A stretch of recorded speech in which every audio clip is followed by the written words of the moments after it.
ఉన్నటువంటి భూత ప్రేత పిశాచములన్నీ ఇళ్లల్లోకి వచ్చేస్తాయి. అవి రాకుండా ఉండాలంటే వాటిని కాసేపు తమాషా చేసి అట్టే పెట్టాలి.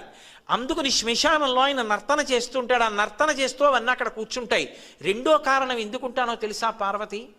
బ్రతికున్న నాళ్ళు నావాళ్ళు నావాళ్ళు నావాళ్ళని కష్టపడి వాళ్ళింటికి ఎడతాడు, వీళ్ళింటికి ఎడతాడు, ప్రయాణాలు చేస్తాడు, రైళ్ళు ఎక్కుతాడు, అక్కడికి ఎడతాడు, ఇక్కడికి ఎడతాడు, విమానాలు ఎక్కుతాడు, వాళ్ళింటికి భోజనం అంటాడు, వీళ్ళింట్లో పలహారం అంటాడు, అన్నీ తిరుగుతాడు. సరదాగా అలా వెళ్ళొద్దామని ఎవడైనా రుద్రభూమికి ఎడతాడా? ఎవడు వెళ్ళాడు. కానీ అంతా అయిపోయిన తర్వాత రుద్రభూమికి తీసుకొస్తారు. తీసుకొచ్చిన తర్వాత నేనని ఇన్నాళ్ళు ఇన్ని ఫెయిర్ అండ్ లవ్లీలు రాసి, ఇన్ని ఆల్అవుట్లు పెట్టి, ఇంత ఏసీలో ఇంత పరుపు మీద పడుకోబెట్టిన శరీరం కట్టెల్లో కాలిపోతుంటే చూసుకుంటూ ఉంటాడు జీవుడు. నిత్యమా జీవితము నీటిపై బుగ్గ కల్లరి బొమ్మయవు కాయమ్మునొల్లా అద్దె కొంపలబోలు ఆ భోగముల్లా తను పెంచు దొంగలవు